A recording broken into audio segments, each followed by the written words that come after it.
ऐसी वीडियो रोज देखने के लिए आप मेरी वीडियो को लाइक करें, इस पे कमेंट करें और अपने दोस्तों के साथ शेयर करें। और हाँ, अगर आप इस चैनल पे नए हैं तो इसे सब्सक्राइब करना ना भूलें।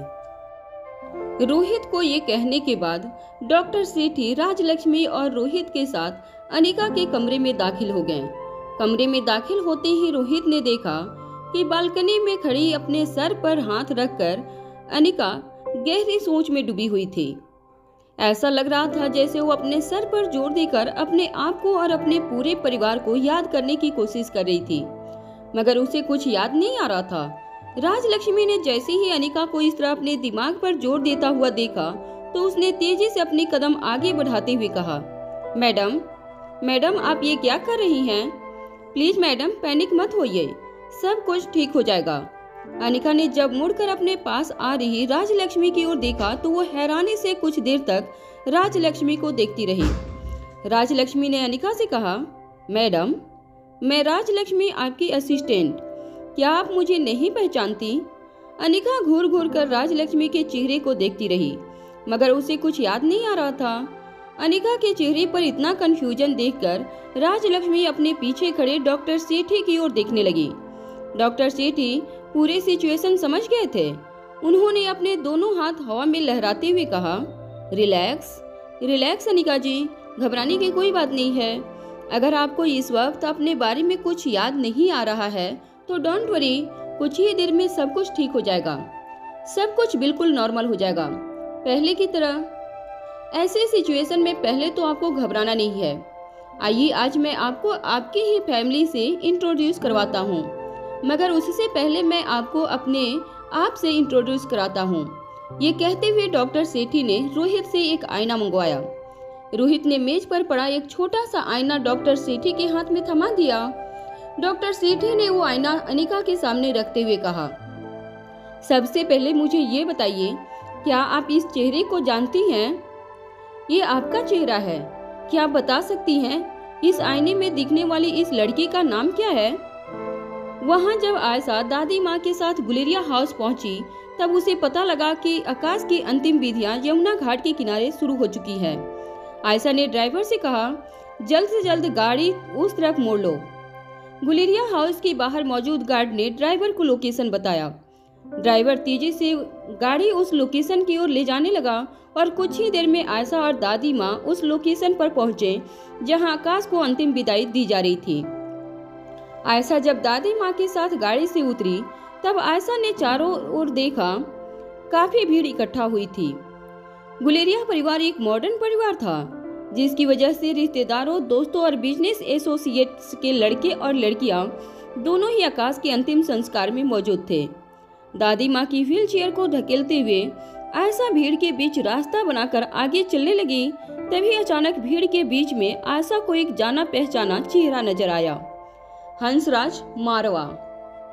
जब हंसराज मारवा ने दादी माँ और आयशा को आते हुए देखा तो अचानक हंसराज आयशा की ओर अपने कदम आगे बढ़ाने लगे। हंसराज ने आयशा को बीच रास्ते में रुकते हुए कहा, अब आए हो तुम लोग? क्या तुम लोगों को पता भी है कि लोग यहाँ हमारे खानदान के बारे में, परिवार के बारे में क्या क्या बातें कर रहे हैं? मुझे तो शर्म आती है ये कहने में भी कि रोहित मेरा बेटा है।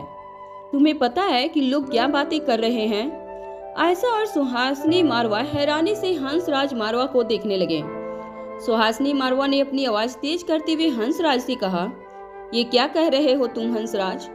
क्या तुम्हें पता भी है कि हमारे घर की बहू को किसी ने किडनैप कर लिया था? क्या तुम्हें पता भी है कि परिवार किस मुसीबत से गुजर रहा था? भगवान का लाख लाख शुक्र है कि बहू सही सलामत घर वापस आ गई है, मगर बहू की तबीयत अभी पूरी तरह से ठीक नहीं हुई है, इसलिए बाकी लोग हमारे साथ नहीं आ सके। आकाश बहू का भाई था, दोनों एक दूसरे को बहुत सम्मान और बहुत प्यार करते थे और ये बात तो पूरी दुनिया जानती है। अपनी माँ की बात काटते हुए हंसराज ने कहा, और ये बात भी पूरी दुनिया जानती है कि पिछले दिनों कई सालों के बाद मारवा ग्रुप को पीछे पछाड़ती हुई Guleria group of company number 1 की पोजीशन हासिल कर चुकी थी। हंसराज की बात सुनकर सुहासिनी ने कहा, इस बात का इन सब बातों से क्या लेना देना है हंसराज? हंसराज ने भी अपनी आवाज ऊंची की और अपनी माँ से कहा, बहुत गहरा कनेक्शन है। तुम जानती नहीं हो माँ कि रोहित नंबर 1 पोजीशन को हासिल करने के चक्कर में पागल हो गया है। उसे अपनी जीत के आगे कुछ नहीं दिखाई देता। न वो रिश्ते को मानता है, न ही उसूलों को। हाँ, मैं मानता हूँ कि पिताजी ने जिस मारवा ग्रुप ऑफ इंडस्ट्रीज को इतने प्यार से खड़ा किया था, उसे एक मुकाम तक ले जाने में रोहित का बहुत बड़ा हाथ है। मगर क्या नंबर 1 बनने की जीत में जो रोहित ने जो बलिदान दिए हैं, लोगों की जो कुर्बानियां दी है, वो सही है? आयशा ठीक से समझ नहीं पा रही थी कि आखिर हंसराज कहना क्या चाहते थे। आयशा ने इस बार ना चाहते हुए भी अपने पति की ओर देखकर कहा, यह क्या कह रहे हैं आप? मैं मेरे बेटे रोहित को अच्छी तरह से जानती हूँ, वो बिल्कुल ऐसा नहीं है। आयशा को चुप करवाते हुए हंसराज ने अपनी आवाज ऊंची करते हुए कहा, ये सब तुम्हारी वजह से हुआ है, क्योंकि रोहित के अंदर जितना मेरा खून दौड़ रहा है, उतना ही तुम्हारा भी खून दौड़ रहा है, और ये तुम्हारी ही खून का नतीजा है जो आज गुलेरिया परिवार को ये दिन देखना पड़ रहा है। आयशा चौंक कर हंसराज को देखने लगी। हंसराज ने अपनी बात आगे बढ़ाते हुए सुहासिनी से कहा, देखो माँ, मैं रोहित का बाप हूँ, उसे अच्छी तरह से समझ चुका हूँ। कंपनी का प्रेसिडेंट बनने के लिए उसने मेरे साथ भी कई दांव पेच खेले हैं। जरा सोचो, मैं तो उसका सगा बाप हूँ। अगर वो मेरे साथ ये सब कुछ कर सकता है, तो फिर अपने राइवल बिजनेसमैन के साथ क्या कर सकता है? यह बात कभी सोची है तुम लोगों ने? हंसराज की जैसी ही ये बात दादी माँ के कानों पर पड़ी, दादी माँ ने अपनी आवाज सख्त और ऊंची करते हुए कहा, तुम कहना क्या चाहते हो हंसराज? हंसराज ने दादी माँ की बात बीच में काटते हुए कहा, मैं वही कह रहा हूँ जो एक सगा बाप अपनी औलाद के बारे में बोल भी नहीं सकता। आखिर तुम भी खुद समझदार हो माँ। ये कहते हुए हंसराज भीड़ के बीच में से रास्ता बनाते हुए आगे निकल गए। दादी माँ और आयशा हैरान होकर एक दूसरे को देखते रहे। वहाँ आकाश को अग्निदाह देने का समय आ गया था। जैसे ही विधि कर रहे पंडित ने सारी तैयारियां पूरी कर ली, पंडित ने करण गुलेरिया की ओर देखकर कहा, मुखाग्नि देने के लिए जाने वाले के पिता होने के नाते आपको मुखाग्नि देनी होगी। शहर में ज्यादातर लोग ये बात नहीं जानते थे कि दरअसल आकाश गुलेरिया करण गुलेरिया का नहीं बल्कि अनुपम गुलेरिया का बेटा था। विधि कर रहे पंडित को भी करण गुलेरिया को देखकर यही लग रहा था कि जाने वाले के पिता खुद करण गुलेरिया ही थे। करण गुलेरिया की ओर मसाल आगे बढ़ाते हुए पंडित ने कहा, आइए जाने वाले को मुक्ति प्रदान कीजिए। जैसे ही रोते हुए करण गुलेरिया ने धीरे धीरे पंडित की ओर अपने कदम आगे बढ़ाना शुरू किया, अचानक ही पंडित के हाथों से मसाल छीन ली गई। सब लोग ये देखकर हैरान हो गए कि अनुपम गुलेरिया ने पंडित के हाथ से मसाल छीन ली थी। पंडित अनुपम गुलेरिया की ये हरकत देखकर दंग रह गए। अनुपम गुलेरिया ने करण गुलेरिया को आगे बढ़ने से रोकते हुए कहा, अपनी जगह पर ही रुक जाना करण, गलती से भी अपने कदम आगे बढ़ाने की कोशिश मत करना। मेरे बेटे की आज जो हालत हुई है वो तुम्हारी वजह से हुई है, और अब मेरे बेटे को मुखाग्नि देकर तुम क्या साबित करना चाहते हो? अरे और कितने अधिकार छीनोगे तुम मुझसे?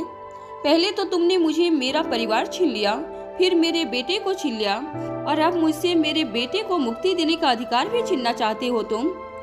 अनुपम गुलेरिया की ये बात सुनकर करण गुलेरिया ने अपनी आवाज ऊंची करते हुए कहा, तुम उसके बाप नहीं हो। अरे जन्म देने से कोई बाप नहीं हो जाता। याद करो, एक छोटे से बच्चे पर तुम लोगों ने कितने जुल्म उठाए थे। आकाश मेरा बेटा था, वो मुझे को अपना पिता समझता था। करण गुलेरिया की बात पूरी होती ही अनुपम गुलेरिया ने सबके सामने अपनी आवाज ऊंची करते हुए कहा, आज वक्त आ गया है कि सबके सामने मैं तुम्हें बेनकाब करूं। तुम बड़े चालाक हो करण।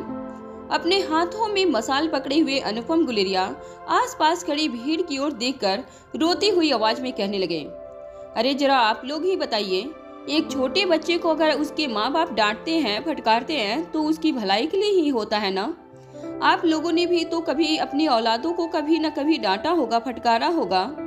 इसका मतलब ये तो नहीं कि आप अपनी औलाद से नफरत करते हैं। बस इसी चीज का फायदा उठाया करण ने और हमारे बच्चे का ब्रेन वॉश कर दिया।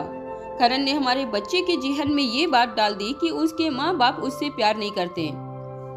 आकाश तो छोटा था, सच झूठ के बीच में फर्क नहीं समझ सकता था वो, और ये करण तो पहले ही प्यार में धोखा खा चुका था। ये बात तो आप सब लोग अच्छी तरह से जानते हैं कि अनिका की मां स्वाति मल्होत्रा इसे धोखा देकर भाग गई थी, जिसके बाद ये पूरी तरह से टूट गया था। मगर इसका ये बिजनेस एम्पायर चलाने के लिए इसे सिर्फ एक प्यारा सा मोहरा चाहिए था। इसने मेरे बेटे का इस्तेमाल किया और खुद तो पूरी जिंदगी बिस्तर पर लेटकर अय्याशी करता रहा, मगर मेरे बेटे को छोटी सी उम्र में इतनी जिम्मेदारी के बोझ तले दबा दिया कि आज मेरे बेटे की ये हालत हो गई। अरे मैंने तो मेरा बेटा उसी दिन खो दिया था जब इस करण गुलेरिया ने मेरे बेटे को मुझसे दूर करके कानूनी तौर पर अपना बेटा बना लिया था। मगर आज कम से कम करण, मैं तुम्हारे सामने हाथ जोड़कर विनती करता हूँ, एक बाप का आखिरी फर्ज मुझे निभा लेने दो। अपनी लालच के बोझ तले तुमने मेरे बेटे को तो हमेशा हमेशा के लिए खत्म कर दिया है। अब कम से कम मरने के बाद उसे मुक्ति मिल जाने दो, उसे उसके असली खून के रिश्तों के हाथे मोक्ष पाने दो। अनुपम ने ये ऐसी सिचुएशन में सबके सामने करण गुलेरिया को शर्मिंदा कर दिया था। एक तरफ करण के मन में आकाश को बिछोड़ने का दुख था, तो दूसरी ओर अनुपम ने उस पर ऐसे इल्जाम लगाए थे जिसे सह पाना करण के लिए काफी मुश्किल हो गया था। तभी अटकती हुई आवाज में पंडित जी ने करण और अनुपम दोनों की ओर देखकर कहा, देखिए, ऐसे कार्यों में बाधा आती है तो बड़ा अशुभ माना जाता है। जानने वाले की मृतदेही के सामने इस तरह की बातें करना उसकी आत्मा को अंतरुप्त कर सकती है। मैं आप लोगों के सामने हाथ जोड़कर विनती करता हूँ, जानने वाले को मुखाग्नि देकर उसे मुक्ति दीजिए। जैसे ही अनुपम गुलेरिया ने अपने हाथों की मसाल आकाश की चिता के पास ले जानी शुरू की, अचानक तभी श्रेया की दबी हुई सी आवाज सबके कानों पर पड़ी। श्रेया ने पंडित जी की ओर देखकर कहा, आकाश को मैं मुखाग्नि दूंगी। पंडित जी और आसपास खड़े सभी लोग श्रेया की ये बात सुनकर चौंक गए। श्रेया ने आगे बढ़कर सबके सामने देखते हुए कहा, क्या हुआ? इसमें चौंकने वाली बात क्या है? अगर बात खून के रिश्ते की है तो फिर आकाश का खून मेरे पेट में पल रहा है। मुझे नहीं लगता कि उससे बड़ा हकदार अपने बाप को मुक्ति देने के लिए और कोई हो सकता है। श्रेया की बात सुनकर आसपास खड़े सभी लोग चौंक कर एक दूसरे को देखने लगे। श्रेया धीरे धीरे अपने कदम अनुपम की ओर आगे बढ़ाने लगी। अनुपम भी समझ नहीं पा रहे थे कि उसे क्या करना चाहिए।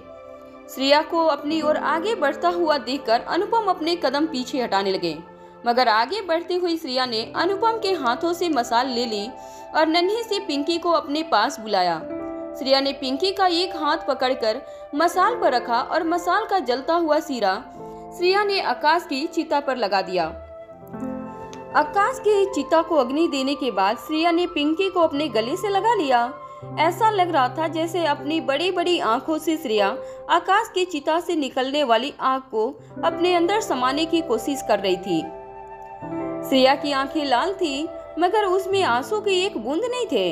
करण गुलेरिया भी श्रेया को देखकर काफी हैरान थे। उन्होंने आज तक श्रेया को काफी अलग रूप और अंदाज में देखा था। श्रेया के चेहरे पर हमेशा मुस्कुराहट रहती थी, उसकी आंखें हमेशा झुकी हुई रहती थी। लोगों से बात करने का तरीका भी बिल्कुल अलग था, मगर इस वक्त जो श्रेया करण के सामने खड़ी थी वो काफी बदली हुई थी।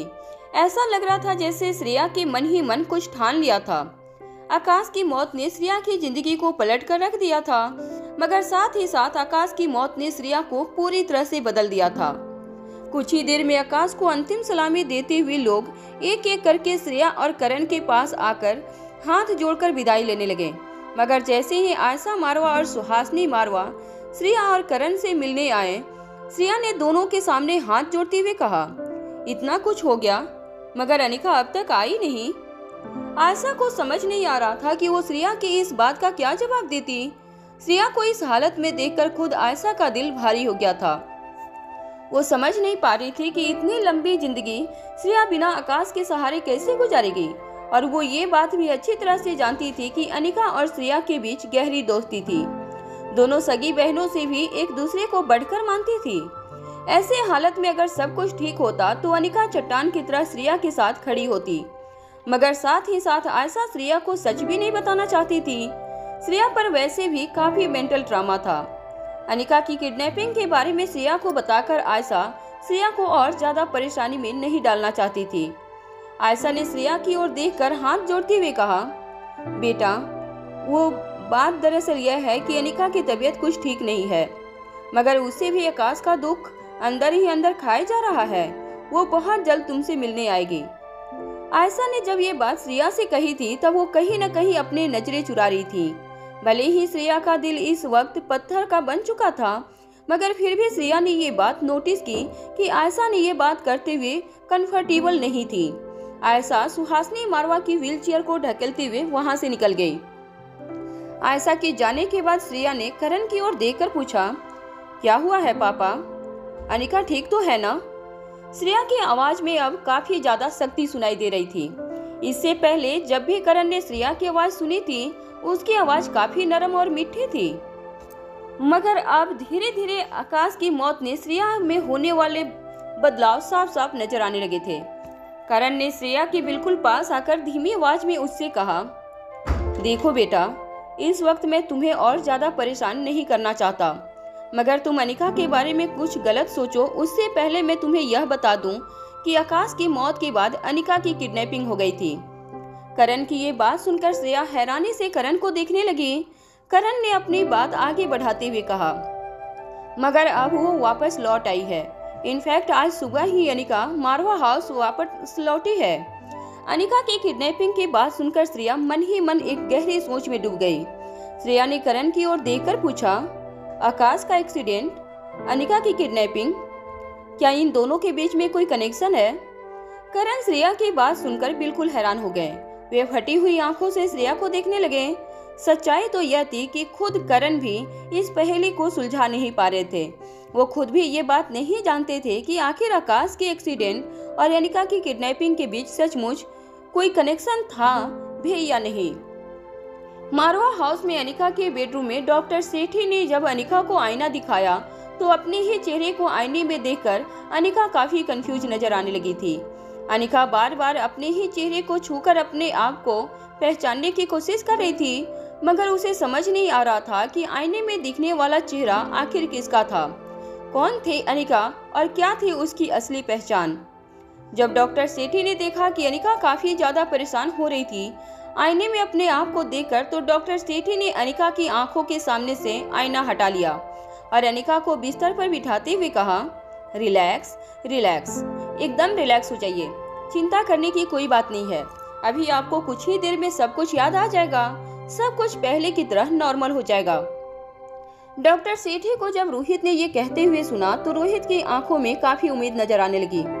रोहित के साथ साथ रोहित के पीछे खड़े तीनों बच्चे भी राहत की सांस लेकर एक दूसरे को देखने लगे। अनिका को बिस्तर पर बिठाने के बाद डॉक्टर सेठी ने अनिका का ब्लड प्रेशर नापना शुरू किया। ब्लड प्रेशर की रीडिंग लेने के बाद डॉक्टर सेठी ने राजलक्ष्मी की ओर देखकर कहा, बिल्कुल नॉर्मल है, इनका ब्लड प्रेशर और शरीर के बाकी सारे रीडिंग्स भी बिल्कुल नॉर्मल है। राजलक्ष्मी भी डॉक्टर सेठी की बात सुनकर ये समझ नहीं पा रही थी कि आखिर अचानक अनिका के साथ हुआ क्या था। अनिका के रिफ्लेक्सेस चेक करने के लिए डॉक्टर सेठी ने एक रबड़ की हथौड़ी निकालकर अनिका की घुटनों पर मारी। अनिका के रिफ्लेक्सेस बिल्कुल ठीक नजर आ रहे थे। डॉक्टर सेठी ने राजलक्ष्मी की ओर देखकर कहा, अक्सर ऐसा होता है कि अगर पेशेंट को कोई पैरालिटिक स्ट्रोक आता है तो हो सकता है कि टेम्पोरेरीली वो अपनी याददाश्त खो बैठे, मगर अनिका जी के रिफ्लेक्सेस बिल्कुल नॉर्मल है। मुझे नहीं लगता उन्हें कोई ब्रेन स्ट्रोक या किसी भी तरह का ऑपरेटिंग स्ट्रोक आया हो। कभी कभी ऐसा होता है कि पेशेंट खुद नहीं जानता कि उसे पैरालिटिक स्ट्रोक आ चुका है, यानी कि बाहर से वो नॉर्मल नजर आता है, मगर शरीर के अंदर जरूर कोई न कोई ऐसी इफेक्ट हुई होती है जो आगे चलकर पता चलती है। मगर यहाँ तो मुझे लग रहा है कि everything is pretty normal. Doctor Sethi की बात सुनकर रोहित और राजलक्ष्मी दोनों हैरान होकर एक दूसरे को देखने लगे। राजलक्ष्मी ने डॉक्टर सेठी से कहा, हो सकता है कि मैडम को कोई इंटरनल इंजरी हुई हो जिसकी वजह से वो अपनी याददाश्त खो बैठी हो। डॉक्टर और राजलक्ष्मी अनिका के सामने से ये सारी बातें कर रहे थे। तब अनिका भी समझ नहीं पा रही थी कि आखिर उसके साथ क्या हो रहा था। अनिका का डर अब बढ़ता जा रहा था। जब एक छोटा सा बच्चा जन्म लेता है तब उसका दिमाग इतना विकसित नहीं होता कि वो चीजों को समझ सके, मगर फिर भी दुनिया में आती ही वो सबसे पहले घबरा जाता है और उसी घबराहट का रिएक्शन होता है कि बच्चा पैदा होते ही तुरंत रोने लगता है। अनिका के लिए भी ये ठीक एक बच्चे के जन्म जैसा था, मगर अनिका का दिमाग विकसित हो चुका था। वो सब कुछ देख पा रही थी, सुन पा रही थी, समझ रही थी। बस एक चीज वो नहीं जानती थी कि आखिर वह कौन है, और शायद दुनिया में इससे ज्यादा भयानक चीज और कुछ हो ही नहीं सकती कि एक इंसान अचानक अपनी आंखें खोले और यह भूल जाए कि उसका वजूद क्या है, वो कौन है। राजलक्ष्मी के कहने पर डॉक्टर सेठी ने अनिका के सिर को अच्छी तरह से एग्जामिन किया। उंगलियों से अनिका के बालों को हटाकर डॉक्टर सेठी ने अच्छी तरह से ये एग्जामिन किया कि अनिका के सिर के किसी भी भाग में कोई चोट लगी थी या नहीं, मगर सेठी को कहीं कोई चोट नजर नहीं आ रही थी। डॉक्टर सेठी खुद भी इस बात को लेकर काफी हैरान थे। रोहित और राजलक्ष्मी की ओर देखकर डॉक्टर सेठी ने कहा, दिस इज कम्प्लीटली स्ट्रेंथ। मेरी समझ में नहीं आ रहा है कि ऐसा कैसे हो सकता है। इनके शरीर के सारी रीडिंग बिल्कुल नॉर्मल है, बिल्कुल परफेक्ट। इनके सिर पर कोई इंजरी भी नहीं लगी है। हाँ, मगर इनके शरीर पर काफी इंजरीज हैं। धीरे धीरे राजलक्ष्मी की घबराहट बढ़ती जा रही थी। राजलक्ष्मी ने डॉक्टर सेठी से कहा, डॉक्टर, आपको क्या लगता है हमारा अगला कदम क्या होना चाहिए? डॉक्टर सेठी ने कुछ देर मन ही मन कुछ सोचने के बाद रोहित की ओर देखकर कहा, रोहित साहब, मुझे लगता है हमें अनिका जी के कुछ टेस्ट करवाने होंगे। MRI, CT स्कैन और भी कुछ न्यूरोलॉजिकल टेस्ट करने होंगे। आखिर पेशेंट के साथ हुआ क्या है, ये जानने के लिए हमें अब टेक्नोलॉजी की मदद लेनी होगी। मगर मैंने अपने पूरे करियर में इतना कॉम्प्लिकेटेड केस कभी नहीं देखा, और दुर्भाग्य की बात यह है कि मिस अनिका का इलाज करने के लिए डॉक्टर अमृता मौजूद नहीं है। पता नहीं, ये शायद दुनिया की सबसे अजीब बात है जो किसी भी इंसान को हैरान कर सकता है। देश की और दुनिया की सबसे मशहूर न्यूरो सर्जन डॉक्टर अमृता खुद न्यूरोसाइंस के सबसे अजीब केस से पीड़ित है। सब कुछ नॉर्मल होने के बावजूद उनके साथ ऐसे कैसे हुआ है, ये कहना बेहद मुश्किल है। मगर let's hope for the best. देखते हैं, अगर रिपोर्ट में ऐसा होने की एग्जैक्ट वजह पकड़ी जाए तो हम इलाज के बारे में सोच सकते हैं। डॉक्टर सेठी राजलक्ष्मी और रोहित के साथ बात करने के बाद कमरे से बाहर निकल गए। डॉक्टर सेठी के बाहर जाते ही तीनों बच्चे अनिका के बिल्कुल पास आकर खड़े हो गए। अनिका पहले की तरह ही हैरानी से तीनों बच्चों का चेहरा देख रही थी। अनिका काफी डरी हुई और सहमी हुई नजर आ रही थी। तीनों बच्चों ने अपनी माँ को इतना बेबस कभी नहीं देखा था। डॉक्टर सेठी के बाहर जाते ही रोहित भी डॉक्टर सेठी का पीछा करते हुए कमरे से बाहर निकला। डॉक्टर सेठी को आवाज देते हुए रोहित ने पूछा, एक्सक्यूज मी डॉक्टर।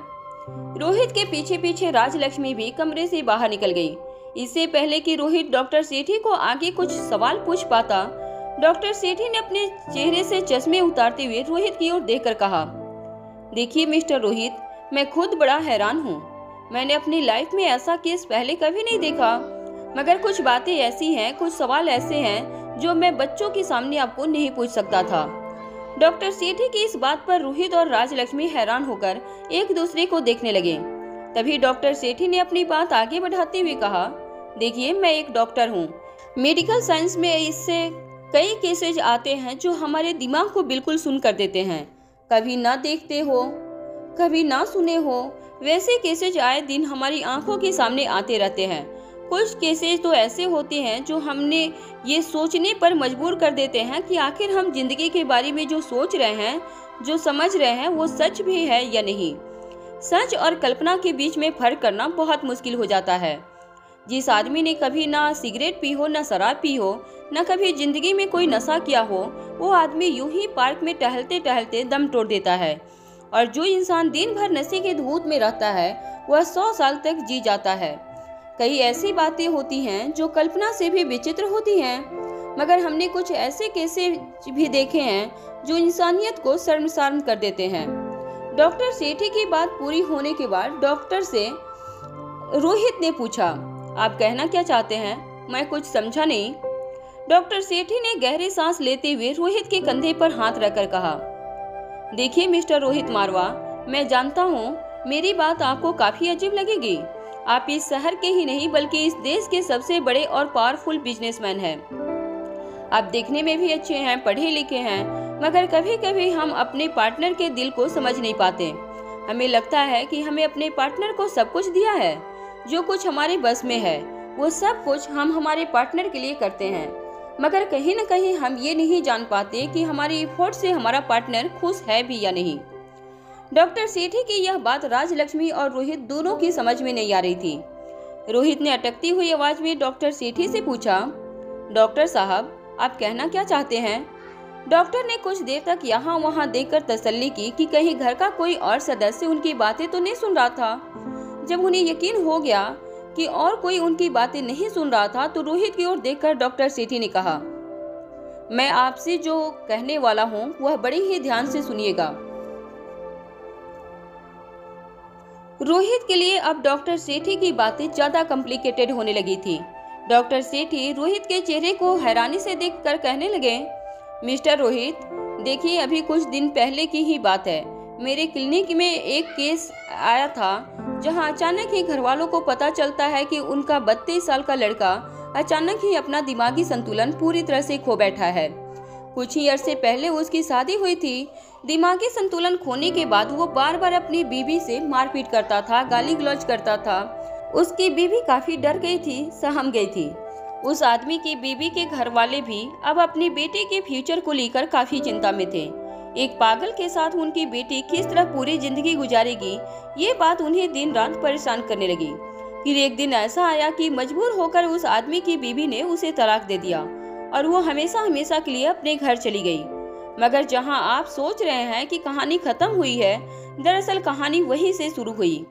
उस लड़की के जाते ही अचानक उस लड़की का दिमागी संतुलन बिल्कुल ठीक हो गया।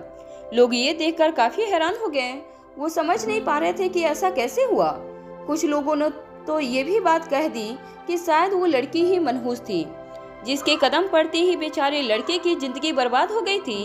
और अब जब वो लड़की उसकी जिंदगी से चली गई तो उसकी जिंदगी फिर से नॉर्मल हो गई। घर वाले भी लड़के के साथ हुए इस हादसे की वजह से काफी दुखी हो गए थे। घर वालों ने जबरदस्ती उस लड़के की शादी उस लड़की से करवाई थी, मगर इस बार वह लोग अपने किए पर पछता रहे थे। दरअसल लड़का कॉलेज के जमाने में किसी लड़की से प्यार करता था, मगर समाज में उस लड़की की जात को लेकर परिवार को काफी बदनामी का सामना करना पड़ेगा। ये सोचकर परिवार वालों ने उस लड़के की शादी उसकी पसंद की लड़की से कराने से मना कर दिया। मगर इस बार लड़के के साथ जो कुछ भी हुआ, उसके बाद घर वालों ने उसकी जिद के सामने अपने घुटने टेक दिए और उस लड़के की शादी उसकी प्रेमिका के साथ करवा दी। रोहित और राजलक्ष्मी को समझ नहीं आ रहा था कि डॉक्टर सेठी आखिर ये सारी बातें उनसे क्यों कह रहे थे। डॉक्टर सेठी ने रोहित की ओर देखकर कहा, इस पूरी कहानी में दंग कर देने वाली बात यह थी कि उस लड़के की पहली शादी के बाद दरअसल वो लड़का सचमुच पागल नहीं हुआ था। वो ढोंग कर रहा था ताकि वह लड़की उसे छोड़कर चली जाए और वो अपने लवर के साथ शादी कर सके। डॉक्टर सेठी की यह बात सुनकर राजलक्ष्मी और रोहित दंग रह गए। डॉक्टर सेठी की यह बात सुनने के बाद रोहित को थोड़ा अजीब लगा। उससे पहले कुछ समझ नहीं आया तो फिर उसने डॉक्टर सेठी से कहा, डॉक्टर साहब, आप कहना क्या चाहते हैं, जरा खुलकर बताइए। रोहित की इस बात पर डॉक्टर सेठी ने इस बार बिना झिझक के रोहित से कह दिया, देखिए मिस्टर मारवा, मैं आपसे पूछना चाहता हूँ कि आपके और आपकी पत्नी के संबंध कैसे थे। मेरा मतलब है जरा गौर से सोच समझकर मुझे बताइएगा। कई बार हम रिश्ते और जिम्मेदारियां निभाने से इतने मजबूर हो जाते हैं कि अपने आप को ठीक तरह से एक्सप्रेस नहीं कर पाते। क्या आप दोनों के संबंध आप दोनों के रिलेशनशिप में एक दूसरे के लिए एक दूसरे के दिल में प्यार था? कहीं ऐसा तो नहीं है कि मिस अनिका यानी कि डॉक्टर अमृता आपके साथ इस रिलेशनशिप को खींच रही है और इस रिलेशनशिप से निकलने के लिए कोई बहाना बनाने की कोशिश कर रही है, या कुछ और बात है? क्या घर में किसी तरह का टेंशन? कई बार ऐसा होता है कि हम हमारी जरूरतों को अपने सामने बयान नहीं कर सकते और अंदर ही अंदर हमारे दिल में हमारी जरूरतें, हमारी इच्छाएं जो पूरी नहीं होती वो नासूर बनती जाती है। और जो आदमी इमोशनल तौर पर चोटिल हो वो किसी भी तरह से रिएक्ट कर सकता है। इतना कहने के बाद डॉक्टर सेठी रोहित को देखने लगे। पूरी बात सुनने के बाद रोहित ने एक गहरी सांस लेते हुए डॉक्टर सेठी से कहा, देखिए मैं समझ पा रहा हूँ आप क्या कहना चाहते हैं, मगर मेरा यकीन कीजिए, अनिका को इस घर में मुझसे या किसी और से कोई प्रॉब्लम नहीं है। और फिर आप लोग तो डॉक्टर अमृता यानी कि मेरी पत्नी को अच्छी तरह से जानते हैं। मेडिकल प्रोफेशन में उसका बहुत बड़ा नाम है। वो बहुत समझदार है। अगर वो मेरे साथ रिलेशनशिप में खुश नहीं होती तो वो जरूर मुझे बताती। अगर उसे किसी से किसी भी तरह की कंप्लेन होती तो वो मुझे तुरंत रिएक्ट करती। उसे इस तरह का नाटक करने की बिल्कुल जरूरत नहीं है। रोहित की बात सुनने के बाद कुछ देर मन ही मन कुछ सोचने के बाद डॉक्टर सेठी ने गहरी सांस ली और रोहित की ओर देखकर कहा, वेल आई एक्सपेक्ट सो। वैसे डॉक्टर अमृता से ऐसा एक्सपेक्ट भी नहीं किया जा सकता कि वो इस तरह का ढोंग करेंगे। अगर आपको मेरी बात बुरी लगी हो तो I am really very sorry, मगर एक डॉक्टर होने के नाते मेरा फर्ज बनता है कि मैं हर पहलू को अच्छी तरह से जांचूं, जिसकी वजह से पेशेंट में अचानक इस तरह का बदलाव आया है। आई होप आपको मेरी बात का बुरा न लगा हो। अब बस तो मुझे रिपोर्ट का इंतजार है। एक बार सारे स्कैन MRI की रिपोर्ट आ जाए, उसके बाद ही कुछ कहा जा सकता है। तब तक मैं आपसे सिर्फ इतना कहूँगा कि आप मिस अनिका को कुछ देर के लिए अकेला छोड़ दीजिए। जब तक हमें इस बीमारी का रूट कॉज नहीं पता चलता, तब तक उनके दिमाग पर किसी भी तरह का स्ट्रेस पड़ने मत दीजिएगा। हो सकता है इस बार उनका रिएक्शन पहले से भी ज़्यादा खतरनाक हो। बस अब आप उन्हें हॉस्पिटल भिजवा दीजिए, हम सारे टेस्ट रिपोर्ट तैयार करवा लेते हैं। इतना कहने के बाद डॉक्टर सेठी वहाँ से जाने लगे। उनके जाने के बाद राजलक्ष्मी ने रोहित की ओर देखकर कहा, सर आप बिल्कुल फिक्र मत कीजिए, मैडम बहुत जल्द ठीक हो जाएंगी। मैं उन्हें अभी इसी वक्त हॉस्पिटल लेकर जाती हूँ और वहाँ उनके सारी रिपोर्ट्स निकलवाती हूँ। कहते हुए जब राजलक्ष्मी फिर से अनिका के कमरे में दाखिल हुई, तब राजलक्ष्मी ने देखा कि तीनों बच्चे अपनी मम्मा के आसपास बैठकर अनिका को खाना खिलाने की कोशिश कर रहे थे। रिया ने अपने हाथों में जूस का गिलास पकड़ रखा था, मगर अनिका बड़ी बड़ी आंखों से तीनों बच्चों को बड़ी ही हैरानी से देख रही थी। तभी राजलक्ष्मी ने कहा, मैडम ये आपके बच्चे हैं, प्लीज मैडम इन्हें पहचानने की कोशिश कीजिए। ये आपकी बेटी है रिया, ये अलेक्जेंडर और ये आर्यन। आप ही ने इन तीनों बच्चों को जन्म दिया है और सबसे प्यारी बात यह है कि ये तीनों ट्रिपलेट्स हैं। राजलक्ष्मी की बातें तो अनिका के कान पर पड़ रही थी, मगर अनिका के चेहरे से हैरानी कम होने के बजाय और भी ज्यादा बढ़ने लगी थी। अनिका की आंखों को देखकर यह पता लगाया जा सकता था कि अनिका अपने बच्चों को पहचानने की कोशिश कर रही थी, मगर उसे कुछ याद नहीं आ रहा था। वहीं रिया ने जूस का गिलास अनिका के होठों के पास लाकर कहा, मम्मा प्लीज ये जूस पी लीजिए, आपने काफी देर से कुछ खाया नहीं है और कुछ पिया भी नहीं है। रिया की आवाज सुनकर पहली बार अनिका के चेहरे पर टेंशन थोड़ा कम हुआ। अनिका रिया की आंखों में आंखें डालकर देखने लगी। अनिका को पता नहीं चला कि कब जूस का गिलास उसके होठों से लगा और जूस उसके गले से नीचे उतरने लगा। अनिका को जूस पीता हुआ देखकर अलेक्जेंडर और आर्यन के चेहरे पर भी मुस्कान आ गई। आर्यन और अलेक्जेंडर ने भी अपने हाथ में पकड़ी हुई थाली से एक एक निवाला अपने हाथों में अनिका को खिलाया। बच्चों ने जब अपनी माँ को अपने हाथों से खाना खाते हुए देखा तो बच्चों की खुशी का कोई ठिकाना नहीं रहा। रिया अनिका के गालों पर हाथ फेरकर बोलने लगी, मम्मा आपने पहचान लिया ना हमें? बोलिए ना मम्मा, आपने पहचान लिया ना हमें? अनिका की आंखों में फिर से हैरानी और परेशानी नजर आने लगी थी। इससे पहले कि अनिका की परेशानी और भी ज्यादा बढ़ती, राजलक्ष्मी ने तीनों बच्चों के कंधे पर हाथ रखते हुए कहा, चलो बच्चों अब थोड़ी देर के लिए आप बाहर जाओ, मैं आपकी मम्मी को तैयार करके हॉस्पिटल ले जाती हूँ। वहाँ उनके कुछ टेस्ट करने होंगे। जितनी जल्दी रिपोर्ट्स आएंगे उतनी ही जल्दी मम्मा ठीक हो जाएंगी। आकाश के अंतिम संस्कार के बाद श्रेया, करण और पिंकी के साथ घर वापस चली गई, मगर करण ये देखकर काफी हैरान थी कि श्रेया के चेहरे पर ना तो कोई उदासी नजर आ रही थी और ना ही किसी बात का दुख नजर आ रहा था। श्रेया काफी बदली बदली सी नजर आ रही थी। श्रेया की हालत को लेकर करण की फिक्र बढ़ती ही चली जा रही थी। भोली भाली मासूम से श्रेया के बोलने चलने और बात करने का अंदाज बिल्कुल बदल गया था। जैसे ही श्रेया ने गुलेरिया हाउस में कदम रखा, श्रेया ने नौकरों से कहा, जाओ मेरे लिए खाना लेकर आओ, मुझे बहुत भूख लगी है। ज्यादा देर तक भूखा रहना मेरी सेहत के लिए अच्छा नहीं है। करण श्रेया की हर हरकत को नोटिस कर रहे थे। वो ये भी बात अच्छी तरह से जानते थे कि श्रेया के पेट में बच्चा पल रहा था और अगर श्रेया अपना ख्याल नहीं रखती है तो उसका सीधा असर उसके होने वाले बच्चे पर पड़ सकता है। पिंकी ने कभी भी अपनी मम्मी को इस तरह से बर्ताव करते हुए नहीं देखा था, खासकर तब जब श्रेया की जिंदगी में इतना बड़ा बदलाव आ गया था। जैसे ही टेबल पर नाश्ता परोसा गया, श्रेया ने पहले तो पिंकी को खाना खिलाया और फिर खुद बड़े बड़े निवाले मुंह में रखकर चबाने लगी। इस वक्त वो एकदम नॉर्मल नजर आ रही थी, जैसे उसकी जिंदगी में कुछ हुआ ही ना हो। श्रेया के ठीक पीछे खड़ी नंदिनी की आंखों से आंसू रुकने का नाम नहीं ले रहे थे। नंदिनी को डर था कि कहीं श्रेया अपना दिमागी संतुलन खो न बैठी हो। तभी गुलेरिया ग्रुप ऑफ कंपनी के कुछ board of directors Guleria house में आए और दबी हुई आवाज में करण गुलेरिया से कहने लगे, माफ कीजिएगा सर, हमें इस वक्त आपको परेशान करना पड़ रहा है, मगर बात ही कुछ ऐसी है। करण हैरान होकर बोर्ड ऑफ डायरेक्टर्स को देखने लगे। एक सीनियर बोर्ड ऑफ डायरेक्टर ने करण की ओर देखकर कहा, देखिए करण साहब, बात दरअसल ये है कि आकाश की कामयाबी और आकाश की कड़ी मेहनत की वजह से हम इतने सालों बाद मारवा ग्रुप ऑफ इंडस्ट्रीज को पछाड़ने में कामयाब हुए थे। देश का नंबर 1 बिजनेस एम्पायर बनाने में कामयाबी तो हमें मिल गई, मगर अनफॉर्चुनेटली इसी वक्त में हमें हमारा राजा भी खो दिया। मगर ये कंपनी आकाश का सपना था। इस कंपनी का नंबर 1 पोजीशन पर पहुंचने का ख्वाब आकाश ने देखा था और वो ख्वाब उसने पूरा भी किया।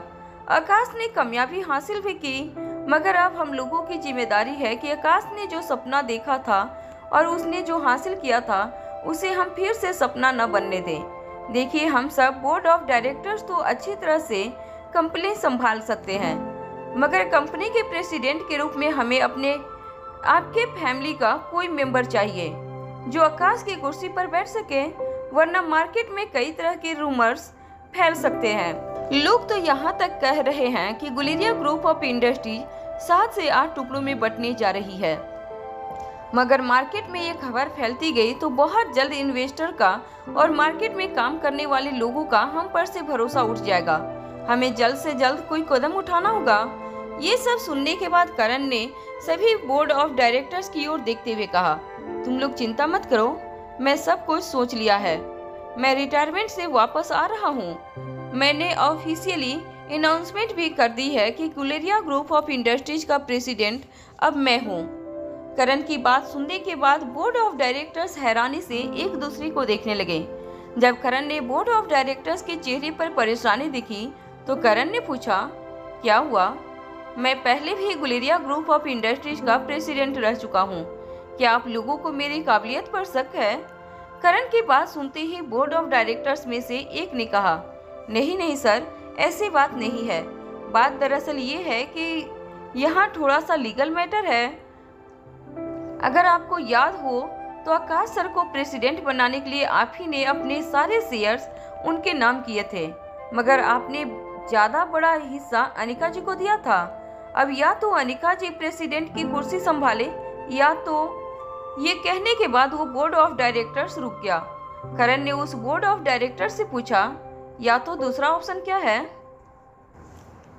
उस बोर्ड ऑफ डायरेक्टर्स ने अपनी बात आगे बढ़ाते हुए कहा, आकाश सर के सारे शेयर्स उनके जाने के बाद लीगल तौर पर उनके बालिग बेटे या बेटी को मिल सकते हैं, मगर इस वक्त पिंकी बहुत छोटी है, इसलिए लीगली ये सारे शेयर्स इस वक्त आपके नहीं बल्कि श्रेया मैडम के हैं। अगर श्रेया मैडम वो सारे शेयर्स आपके नाम या तो घर के किसी भी सदस्य के नाम कर देती हैं तो लीगली वो सदस्य प्रेसिडेंट बन सकता है, वरना आप तो जानते ही हैं आजकल इतने सारे लीगल कॉम्प्लिकेशंस बढ़ गए हैं। अगर हमने कोई भी डील बरती तो फिर हमारी कंपनी को बहुत बड़ा जुर्माना भरना पड़ सकता है। करण ने उस बोर्ड ऑफ डायरेक्टर्स की बात सुनते ही कहा, हाँ तो इसमें दिक्कत क्या है? लाओ कागजात तैयार करवा के मुझे दे दो, मैं श्रेया के सिग्नेचर ले लेता हूँ, वो सारे शेयर्स मेरे नाम कर देगी। तभी नंदिनी के ठीक बगल में खड़े सिद्धार्थ गुलेरिया ने कहा, नहीं नहीं, ऐसा नहीं हो सकता। सिद्धार्थ की बात सुनकर सभी लोग हैरान रह गए। सिद्धार्थ की बात सुनते ही बोर्ड ऑफ डायरेक्टर्स काफी हैरान होकर एक दूसरे को देखने लगे। वहां का माहौल एकदम इंटेंस हो गया था। तभी सिद्धार्थ ने बात बदलते हुए गला साफ करते हुए कहा, मेरा मतलब है कि करण अंकल, अब आपको और तकलीफ उठाने की कोई जरूरत नहीं है। सिद्धार्थ को इस तरह बात करते हुए देखकर करण ने सिद्धार्थ से कहा, ये क्या कह रहे हो तुम सिद्धार्थ? सिद्धार्थ ने अपने कदम करण की ओर आगे बढ़ाते हुए कहा, देखिए चाचा जी, आकाश की मौत ने मेरी आंखें खोल दी है। एक छोटा भाई होने के बावजूद उसने हमेशा एक बड़े भाई होने का फर्ज निभाया है। इस घर को गुलेरिया ग्रुप ऑफ इंडस्ट्रीज को बखूबी संभाला है। तो और इतने सालों में जिस मारवा ग्रुप ऑफ इंडस्ट्रीज को पीछे करने का सपना देखते रहे हम सब लोग, उस काम को अकेले आकाश ने पूरा किया है। घर की जिम्मेदारियां, परिवार की जिम्मेदारियां श्रेया ने बखूबी निभाई है। छोटी भाभी होने के बावजूद श्रेया ने पूरे घर और परिवार की जिम्मेदारियां इस कदर उठा ली जिसे देखकर मेरी आंखें शर्मिंदा होने लगी। मैं और नंदिनी तो ये घर छोड़कर चले गए। अपना बिजनेस, अपना सपना पूरा करने की ख्वाहिश में ही मैं ये भूल गया कि इंसान की सबसे बड़ी दौलत तो उसका अपना परिवार होता है। मगर आकाश की मौत ने सब कुछ बदल कर रख दिया मेरे लिए। मेरी आंखें खुल चुकी है। बस अब मैं इस परिवार में किसी को भी दुखी नहीं करूंगा। घर और परिवार की सारी जिम्मेदारियां आज के बाद नंदिनी संभालेगी और बिजनेस और गुलेरिया ग्रुप ऑफ इंडस्ट्रीज की सारी जिम्मेदारियां मैं संभाल लूंगा। अपना बिजनेस, अपना खुद का सपना पूरा करने की लालच को मैं उसी वक्त पीछे छोड़ आया हूँ जिस वक्त मैंने आकाश की मौत की खबर सुनी थी। वो मनहूस खबर जो हमारे पूरे परिवार के लिए एक शापित साबित हुई थी। शायद जो हो गया है उसे हम बदल तो नहीं सकते, मगर आने वाले कल को मैं जरूर बदल कर रहूँगा और उसकी शुरुआत मैं अपने आप को सुधार कर करूँगा। अपने ही पति की बातें सुनकर नंदिनी काफी हैरान नजर आ रही थी। करण ने जब नंदिनी का रिएक्शन देखा तो वो भी काफी गहरी सोच में डूब गए। नाश्ते के टेबल पर बैठी खाना खा रही श्रेया चुपचाप सबकी बातें सुनती रही। उसके चेहरे पर ना तो कोई रिएक्शन था और ना ही श्रेया ने अपनी नजरें प्लेट से हटाई थी। वो चुपचाप बस सर झुकाकर अपना नाश्ता करती रही। श्रेया को देखकर ऐसा लग रहा था जैसे धीरे धीरे वो चीजों को समझने की कोशिश कर रही थी। जिस दुनिया को हमेशा उसने आकाश की नजरों से देखा था, आज श्रेया खुद की नजरों से उस दुनिया को देखना चाहती थी, जिसके लिए सबसे ज्यादा जरूरी था कि वो अपनी आंखें बंद रखें। आकाश हमेशा श्रेया को कहता रहा था कि अगर दुनिया को देखना है तो आंखें बंद करके इस दुनिया को देखने की कोशिश करो। तुम्हें वो चीजें नजर आएंगी जो तुम खुली आंखों से कभी नहीं देख पाओगे। सिद्धार्थ की पूरी बात सुनने के बाद बोर्ड ऑफ डायरेक्टर्स आपस में कुछ बातचीत करने लगे। कुछ देर बाद आपस में बातचीत करने के बाद एक सीनियर बोर्ड ऑफ डायरेक्टर्स ने करण की ओर आकर कहा, मुझे लगता है अब जो भी फैसला लेना है वो श्रेया जी को ही लेना है। करण भी बेबस होकर श्रेया की ओर देखने लगे। वो जानते थे कि श्रेया इस वक्त उस पोजीशन में नहीं थी कि वो इस तरह के फैसले ले सके। Senior board of director Shreya के पास आकर कहने लगे, देखिए श्रेया जी, मैं जानता हूँ कि ये वक्त आपके लिए कितना मुश्किल है, मगर हमारी परेशानी भी समझने की कोशिश कीजिए। जिस आकाश ने गुलेरिया ग्रुप ऑफ इंडस्ट्रीज को आसमान की ऊंचाइयों तक पहुंचाया है, आकाश के जाने के बाद उसे चुटकियों में गिरते हुए नहीं देख सकते हम। आकाश ने गुलेरिया ग्रुप ऑफ इंडस्ट्रीज को जिस मंजिल पर पहुंचाया है, उसी मंजिल पर गुलेरिया ग्रुप ऑफ इंडस्ट्रीज को रहने दें। यही हम सबकी ओर से आकाश को सच्ची श्रद्धांजलि हो सकती है। अब आप ये बताइए कि आपका क्या फैसला है। सीनियर बोर्ड ऑफ डायरेक्टर्स ये देखकर हैरान हो गए कि श्रेया ने सब कुछ सुना था, मगर बावजूद इसके बिना किसी रिएक्शन के श्रेया चुपचाप अपनी प्लेट में देखकर खाना खाती रही। बोर्ड ऑफ डायरेक्टर्स हैरान होकर करण की ओर देखने लगे। तभी सिद्धार्थ गुलेरिया धीरे से श्रेया के पास आकर कहने लगा, देखो श्रेया, तुम तो मुझे और नंदिनी को अच्छी तरह से जानती हो। हम दोनों के मन में तुम्हारे लिए कितना प्यार और कितना आदर है, ये बात भी तुम अच्छी तरह से जानती हो। अब आकाश के जाने के बाद ये सारी जिम्मेदारी है कि हम तुम्हें और पिंकी को सहारा दें। जिस तरह आकाश ने गुलेरिया ग्रुप ऑफ कंपनी को संभाला है, संवारा है, उसी तरह आने वाले कुछ सालों तक मैं गुलेरिया ग्रुप ऑफ इंडस्ट्रीज को अपना खून पसीना देकर संभाल लूं। पर आने वाले वक्त में जब पिंकी बड़ी हो जाएगी, तब बिल्कुल आराम से सारी जिम्मेदारियां पिंकी के कंधों पर सौंप कर रिटायर हो जाऊंगा। मगर जब तक पिंकी इतनी बड़ी नहीं हो जाती है और इतनी काबिल नहीं हो जाती है कि गुलेरिया ग्रुप ऑफ इंडस्ट्रीज की कमान अपने हाथों में ले सके, तब तक एज ए गार्जियन, मैं इस कंपनी को जिम्मेदारी अपने कंधों पर उठाने के लिए तैयार हूँ। सिद्धार्थ की पूरी बात सुनने के बावजूद श्रेया चुपचाप मन ही मन कुछ सोचती रही। वहाँ खड़े सभी लोगों को अब श्रेया के जवाब का इंतजार था। कुछ देर बाद एक छोटे से नैपकिन से अपना मुंह पोंछते हुए श्रेया ने बोर्ड ऑफ डायरेक्टर्स की ओर देखकर कहा, मैं कोई फैसला लूं उससे पहले मैं अनिका के साथ बात करना चाहती हूँ। श्रेया की बात सुनने के बाद बोर्ड ऑफ डायरेक्टर्स आपस में बात करने लगे। वो जानते थे कि श्रेया भी अभी अपनी जगह बिल्कुल सही है। करण को ये भी बात सही लगी। वो सारे बोर्ड ऑफ डायरेक्टर्स के जवाब का इंतजार कर रहे थे। आपस में कुछ देर बात करने के बाद सारे बोर्ड ऑफ डायरेक्टर्स ने कागजात श्रेया के सामने टेबल पर रखे और कहा, हम आपकी बात अच्छी तरह से समझ पा रहे हैं और वैसे भी कंपनी की मैनेजर स्टेक होल्डर होने के नाते मिस अनिका का फैसला और उनकी मंजूरी भी बेहद जरूरी है। आप दोनों आपस में सलाह मशवरा कर लीजिए और हमें बता दीजिए कि हमें आगे क्या करना है। मगर इतना याद रखिएगा कि हमारे पास वक्त ज़्यादा नहीं है। आप तो अच्छी तरह से जानती हैं कि एक महल को बनाने में सदियों लग जाती हैं, मगर उसी महल को तोड़ने के लिए कुछ मिनट काफ़ी हैं। बोर्ड ऑफ डायरेक्टर सारे कागजात श्रेया को सौंपने के बाद वहां से चले गए। श्रेया का बिहेवियर काफ़ी कैजुअल लगने लगा। कहीं न कहीं करण को श्रेया के ऐसे बिहेवियर से घबराहट महसूस होने लगी थी। श्रेया ना तो कुछ रिएक्ट कर रही थी और ना ही उसके चेहरे पर किसी भी तरह के कोई एक्सप्रेशन नजर आ रहे थे। श्रेया ने प्लेट नौकरों के हवाले की और कागजात लेकर पिंकी के साथ अपने कमरे में चली गई। सिद्धार्थ और करण दोनों हैरान होकर एक दूसरे को देखने लगे। इधर अनिका को अपने कमरे में तैयार करने के बाद राजलक्ष्मी अनिका को लेकर बेडरूम से बाहर निकली। अनिका को हॉस्पिटल ले जाने के लिए राजलक्ष्मी अनिका का हाथ पकड़कर उसे मारवा हाउस से बाहर ले जाने लगी। जैसे ही अनिका मारवा हाउस के लिविंग रूम में पहुंची, अनिका बड़ी बड़ी आंखों से पूरे घर को घूर कर देख रही थी। ऐसा लग रहा था जैसे वो पहली बार मारवा हाउस को देख रही थी। घर के सारे नौकर चाकर और मारवा हाउस के बाकी सदस्य अनिका के ऐसे रिएक्शन को देखकर बिल्कुल हैरान रह गए थे। घर की एक नौकरानी ने अनिका के पास आकर कहा, मैडम आप वापस आ गई, आपकी तबीयत तो ठीक है ना? ये सवाल सुनने के बाद अनिका हैरानी से उस नौकरानी की ओर देखने लगी।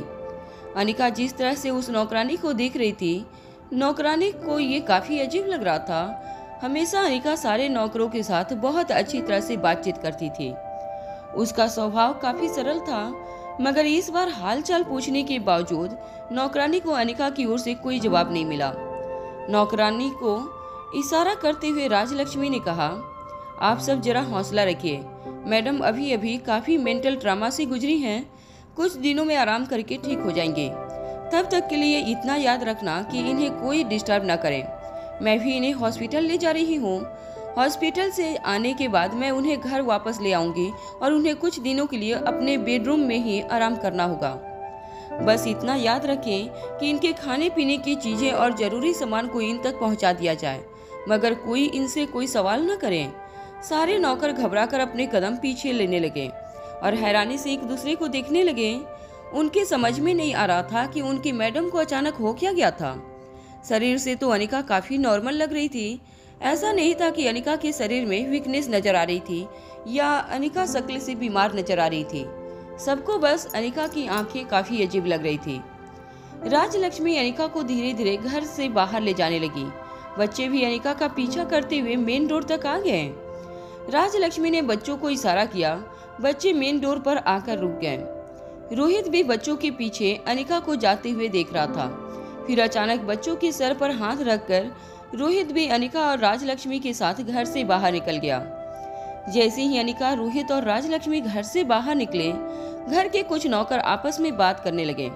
तभी बच्चों के कानों पर एक बूढ़ी नौकरानी की बात पड़ी। उस बूढ़ी नौकरानी ने अपने साथी से कहा, ये क्या हो गया है अनिका मैडम को?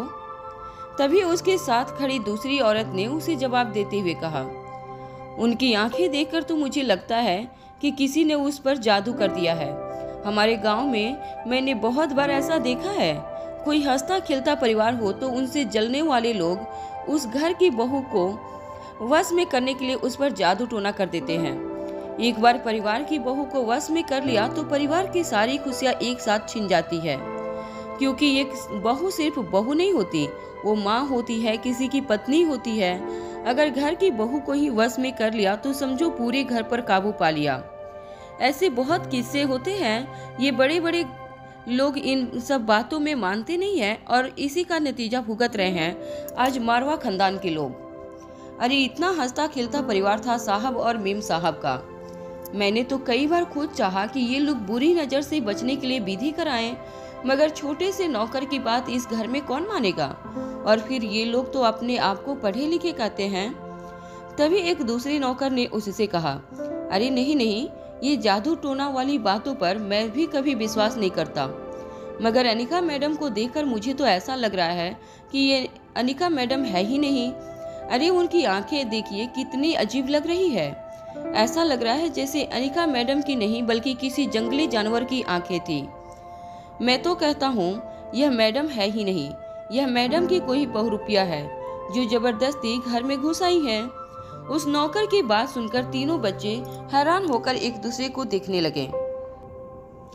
वहाँ गुलेरिया हाउस में करण और सिद्धार्थ लिविंग हॉल में सोफे पर बैठे थे।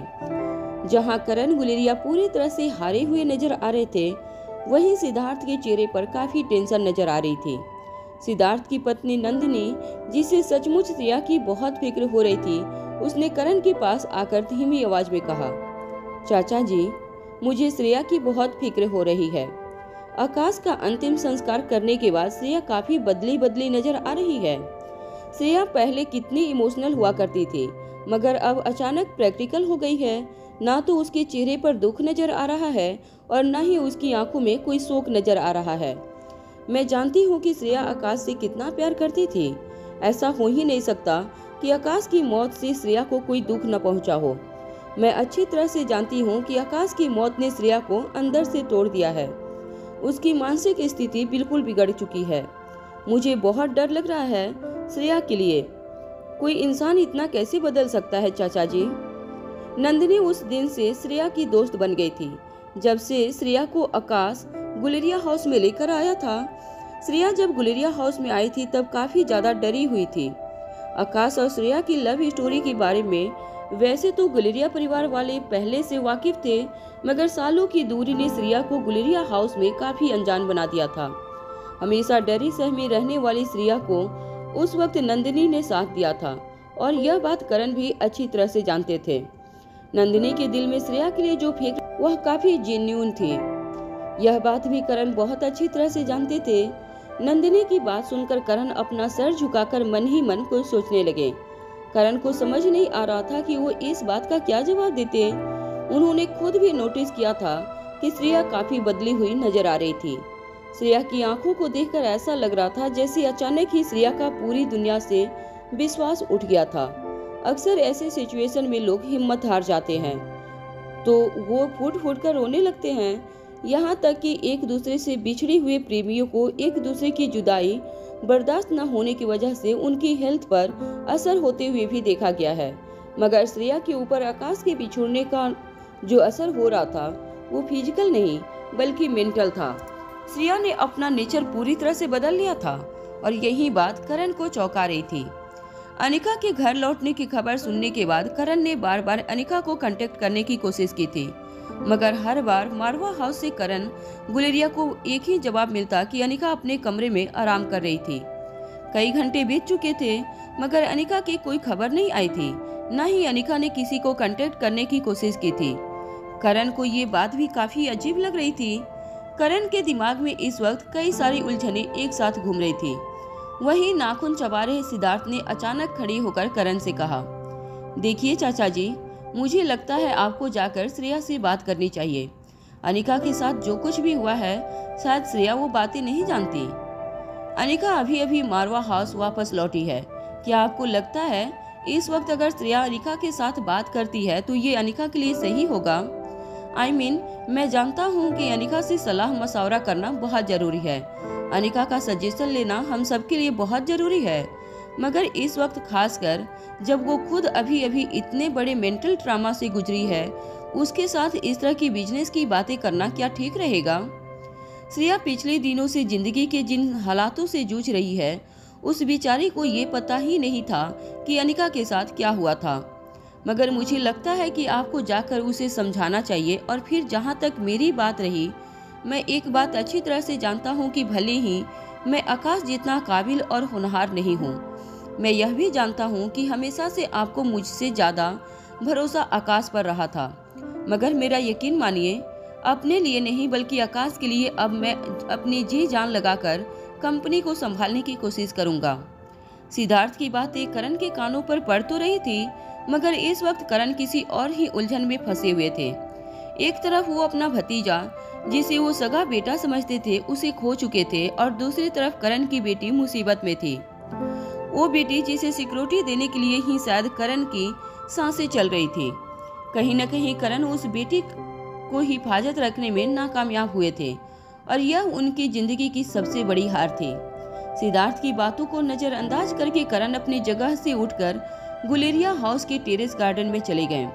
टेरेस गार्डन में पहुंचने के बाद करण ने फिर से अपनी जेब से फोन निकाला और रोहित का नंबर डायल किया। मगर पिछली बार की तरह इस बार भी रोहित ने करण का कॉल रिसीव नहीं किया। वहां अनिका को कार में हॉस्पिटल ले जाया जा रहा था।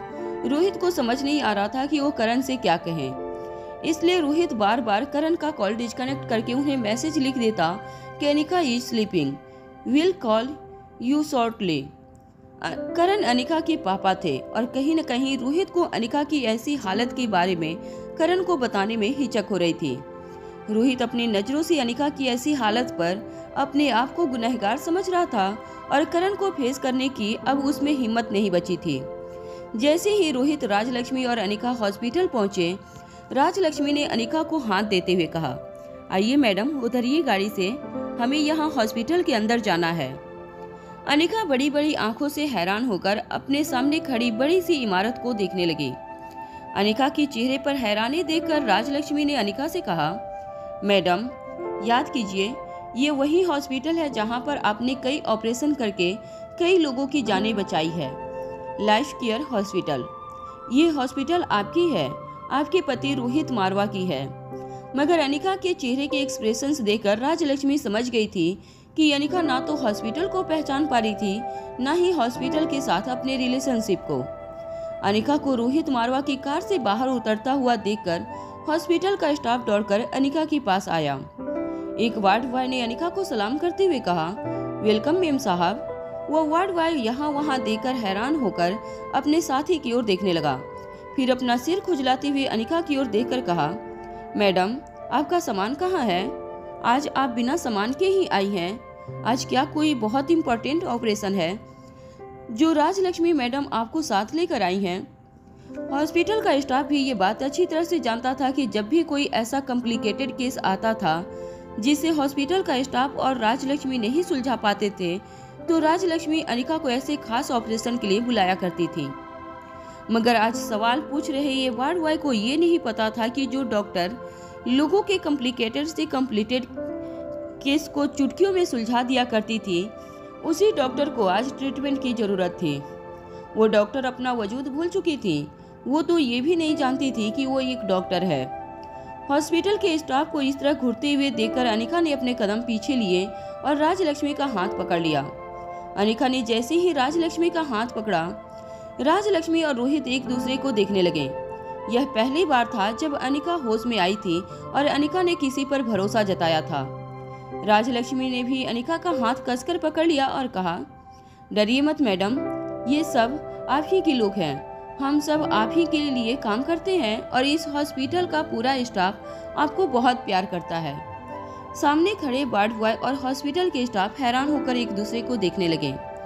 एक चपरासी ने राजलक्ष्मी की ओर देखकर पूछा, राजलक्ष्मी मैडम, ये आप क्या बात कर रही हैं? अनिका मैडम हम सबको अच्छी तरह से जानती हैं, आप उन्हें ये सब क्यों कह रही हैं? उस आदमी की बात सुनकर राजलक्ष्मी की नजरें अनिका के साथ जाकर टकराई। अनिका अभी भी हैरानी से उन चेहरों को देख रही थी। अनिका की परेशानी ज्यादा न बढ़े इसलिए राजलक्ष्मी ने अपने सामने खड़े लोगों से कहा, मैडम सब कुछ जानती हैं और मैडम भी सबको बहुत प्यार करती हैं। बस मैडम इस वक्त थोड़ी सी थक चुकी हैं, इन्हें कुछ देर आराम करना चाहिए। यह कहते हुए राजलक्ष्मी अनिका का हाथ पकड़कर उसे धीरे धीरे लाइफ केयर हॉस्पिटल के अंदर ले जाने लगी। अनिका अपने चारों ओर इतनी भीड़ देखकर काफी घबराई हुई लग रही थी। अनिका अपने आसपास से गुजर रहे हर चेहरे को देखकर जानने की कोशिश कर रही थी कि इतने चेहरों में कोई ऐसा चेहरा क्यों नजर नहीं आ रहा था जिसे अनिका ने पहले भी कभी देखा हो। डॉक्टर सेठी ने पहले ही हॉस्पिटल में फोन करके सारी तैयारियां करवा ली थी। राजलक्ष्मी और रोहित जैसे ही अनिका को लेकर हॉस्पिटल पहुंचे, हॉस्पिटल की एक स्पेशल टीम अनिका को अपने साथ जांच के लिए ले गई। सीटी स्कैन करने के लिए अनिका के शरीर को एक बड़े सी गोलाकार मशीन के अंदर डाला गया। अनिका बड़ी सी मशीन को हैरानी से देख रही थी।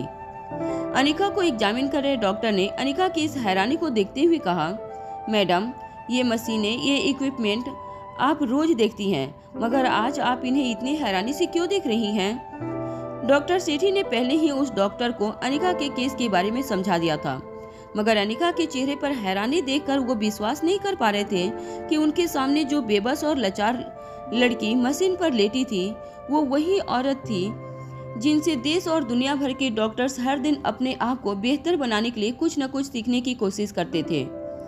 हॉस्पिटल में एक के बाद एक अनिका के सारे स्कैन और सारे टेस्ट लिए गए।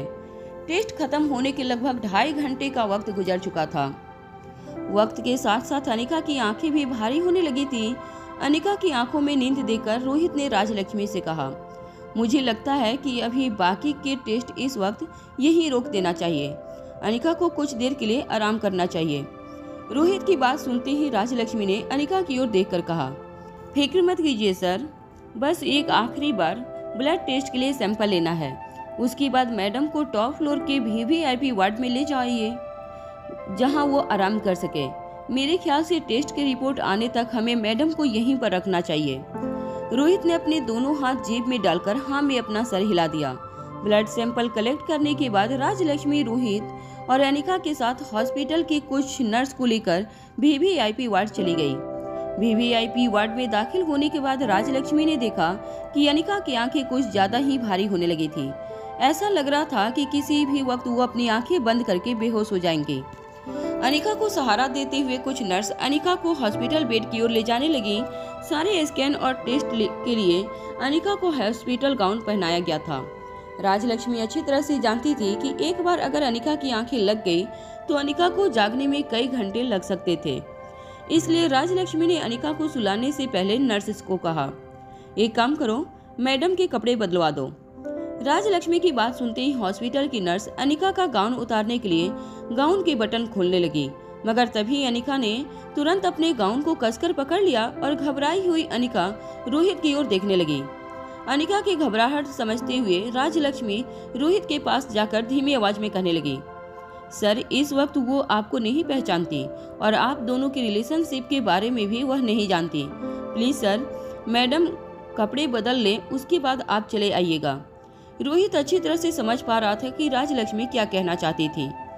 अनिका की आंखों में अपने लिए अविश्वास देखकर रोहित पूरी तरह से टूट गया, मगर अपने चेहरे के हाव भाव को कंट्रोल करते हुए रोहित कमरे से बाहर निकल गया। जैसे ही रोहित कमरे से बाहर निकला, रोहित ने देखा कि रोहित के मोबाइल फोन पर श्रेया का फोन नंबर फ्लैश हो रहा था। श्रेया के नंबर को अचानक देखकर रोहित काफी हैरान हो गया। उसे समझ नहीं आ रहा था कि वो आकाश की अंतिम विदाई में न पहुंच पाने का क्या कारण कहे। जैसे ही रोहित ने श्रेया का कॉल रिसीव किया, श्रेया की बिल्कुल सख्त आवाज रोहित के कानों पर पड़ी।